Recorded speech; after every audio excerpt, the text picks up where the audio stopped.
नमस्कार मंडळी, पुन्हा एकदा आपल्या यश अँड मॉम चॅनलवरती तुम्हा सगळ्यांचं आपल्या नवीन एका व्हिडिओमध्ये खूप खूप मनापासून स्वागत। आजची रेसिपी खूप भन्नाट आहे, शिवाय चवदार आणि पौष्टिकसुद्धा आहे। त्याचबरोबर ही रेसिपी ना कधी तुम्ही खाल्ली असेल ना कधी पाहिली असेल, प्रत्येकाने एकदा तरी ही रेसिपी करून पाहायलाच हवी आणि झटपट होणारी आहे। शिवाय कमी साहित्यात बनते, कुरकुरीत होते आणि अगदी टिकायला सुद्धा जास्त दिवस सुद्धा टिकते। त्यामुळे रेसिपी कुठेही स्किप करू नका, अगदी शेवटपर्यंत पहा। लहानांपासून मोठ्यांपर्यंत सर्वांना आवडणारी आहे। अगदी पाहुणे मंडळी आली तरीही तुम्ही एखादा गोडाचा पदार्थ म्हणून तुम्ही हा बनवू शकता। चला तर मग रेसिपीला सुरुवात करूयात। इथे बघा, आपल्याला 1 वाटी रवा घ्यायचा आहे। आता रवा इथे तुम्ही बारीक मिक्सरला वाटूनच आपल्याला घ्यायचा आहे। जर मोठा रवा असेल तर तुमच्याकडे तर तो बारीक करून घ्या मिक्सरवरून, किंवा 0 साईजचा बारीक रवा असेल तरीसुद्धा तोही चालेल। आता हा रवा आपल्याला एका मोठ्या बाउलमध्ये काढून घ्यायचा आहे। त्याच्यामध्ये अगदी किंचितसं गोडाचा पदार्थ असेल तरीही मीठ टाकायचं आणि वेलची जायफळची पावडर 1 चमचा टाकलेली आहे। ते छान मिक्स करून साईडला ठेवून दिलं। कढई ठेवली गॅसवरती, त्याच्यामध्ये 1 कप आपल्याला इथे रवा घेतला आहे, त्याच्यामुळे आपण इथे 1 कप पाणी वापरणार आहोत। 1 कप पाण्यामध्ये 1 चमचा तूप टाकायचं आणि छान मिक्स करून झाल्यानंतर आपण इथे बारीक चिरून घेतलेला 1 कप किंवा पाऊण कप तुम्ही वापरू शकता गूळ इथे वापरायचा आहे। इथे मी पाऊण कप वापरलेला आहे। तुम्हाला जर थोडंसं जास्त गोड हवा असेल तर तुम्ही 1 कप इथे वापरू शकता। वाटीचं प्रमाण आपण सेट केलेलं आहे, त्यामुळे रेसिपी सुंदर होते, कुठे फसत नाही। तर आता तुम्ही इथे कपाचं वापरत असेल तर कपाचं सुद्धा वापरू शकता। बघा, या पद्धतीने आपल्याला छान पाण्याला उकळी काढून घेतली की आपल्याला याच्यामध्ये रवा घालायचा आहे। रवा बघा छान मिक्स करून घ्यायचा आणि छान रवा फुलतोय।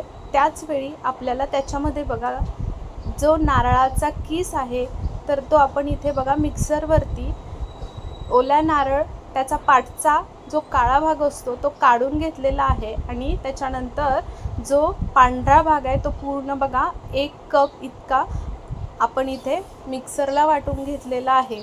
तर तुम्ही इथे अर्धा कप घातला तरीही चालेल, अतिशय सुंदर होते। आणि इथे आता बघा अगदी बिस्किटासारखी ही रेसिपी तयार होते।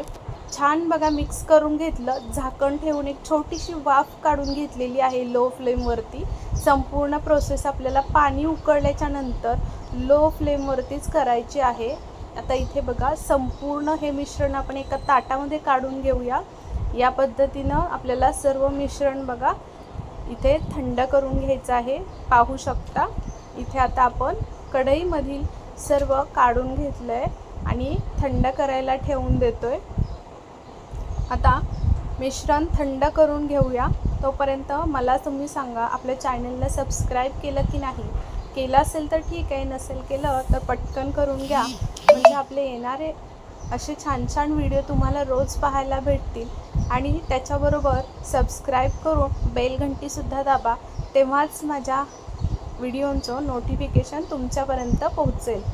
तर इथे बघू शकता, आता पूर्णपणे हे मिश्रण आपण थंड करून घेतलं आहे।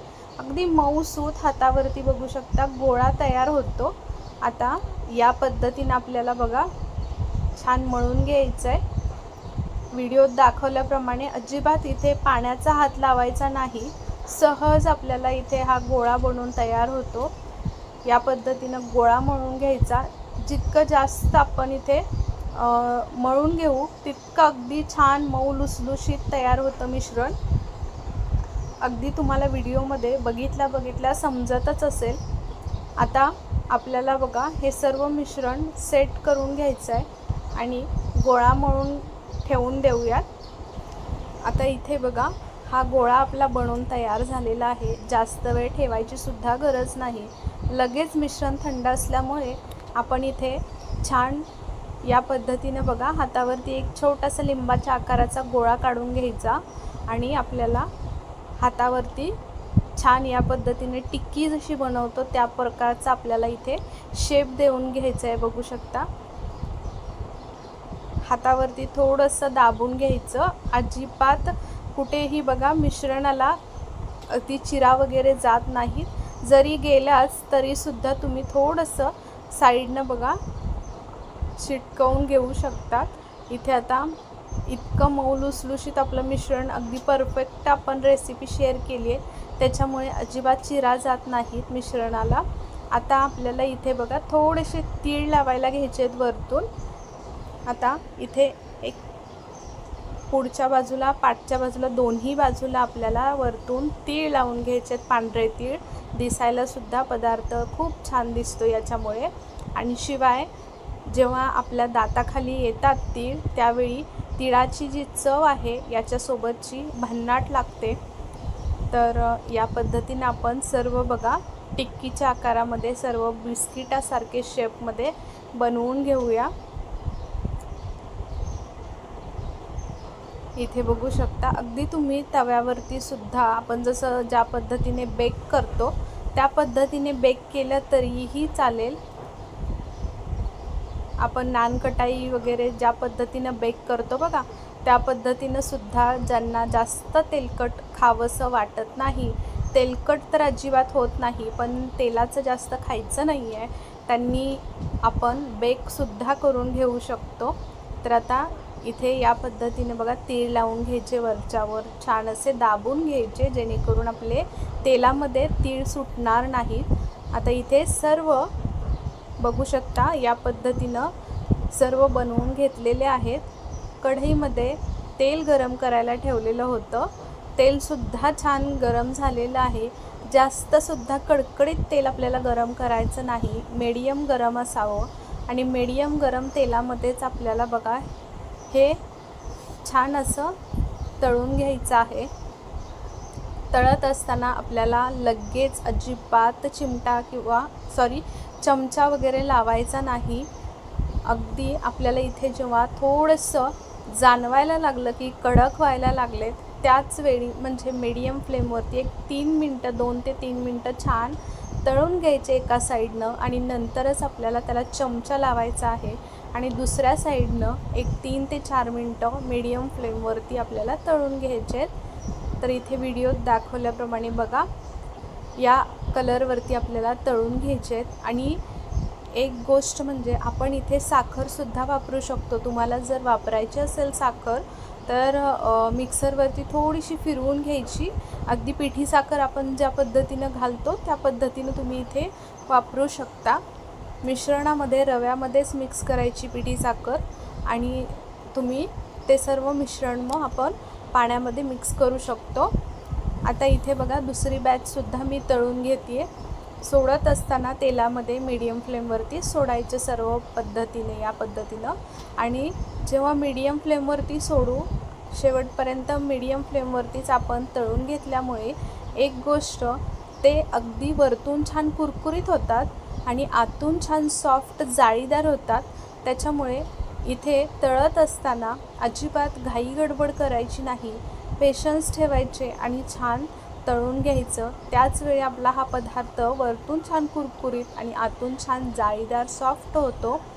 तर आता इथे बघा गूळ वापरला आहे आपण या पदार्थामध्ये, त्यामुळे खूपच पौष्टिक, ज्यांना साखर खायची नाही आहे ते हा पदार्थ नक्कीच खाऊ शकतात आणि मुलांनासुद्धा जास्त आवडते।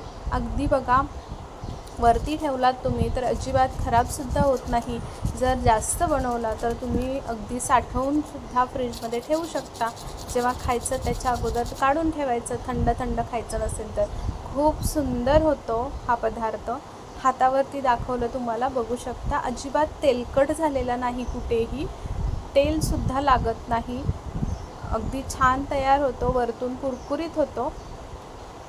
आणि आवाजसुद्धा इथे एक तोडूनसुद्धा दाखवते, सुरुवातीला आवाजसुद्धा तुम्ही ऐकला, अगदी कुरकुरीत वरतून आतूनसुद्धा बघा मिश्रण अगदी छान तळलं गेलं आहे, छान भाजलं आहे, आणि मेन म्हणजे रवा आपण छान भाजून घेतला आहे त्याच्यामुळे आतील टेक्स्चरसुद्धा बघू शकता, छान अगदी पापुंद्रेवरचे साईडला झाले दोन्ही बाजूचे, आणि जाळीदार आतून तयार झालेला आहे पदार्थ। नक्कीच तुम्ही सुद्धा ओल्या नारळाचा हा चविष्ट पदार्थ एकदा तरी बनवायलाच हवा। मला असं वाटतं तुम्ही खरंच या पहिलं कधी बनवलं नसेल, नक्कीच बनवून पहा। रेसिपी कशी वाटली ते मात्र ज़रूर कमेंटमध्ये कळवा। रेसिपी थोडी जरी आवडली असेल तर आपल्या चॅनलला नक्की सबस्क्राईब करून सोबतचं बेल आयकॉन दाबा, ऑल नोटिफिकेशन ऑन करा, म्हणजे माझे येणारे छान छान व्हिडिओ तुमच्यापर्यंत रोज पोचतील आणि त्याचं नोटिफिकेशन सगळ्यात पहिल्यांदा तुमच्यापर्यंत पोहोचेल। आशा करते आजची रेसिपी तुम्हाला आवडली असेल। माझे व्हिडिओ संपूर्ण तुम्ही पाहता त्याबद्दल खरंच खूप मनापासून धन्यवाद। आणि तुम्ही पदार्थ बनवून पाहिल्यानंतर कसा वाटला, कसा झाला ते सुद्धा कमेंटमध्ये सांगा। चला मग उद्या पुन्हा भेटू अशाच एका छान रेसिपीसोबत। तोपर्यंत बाय बाय।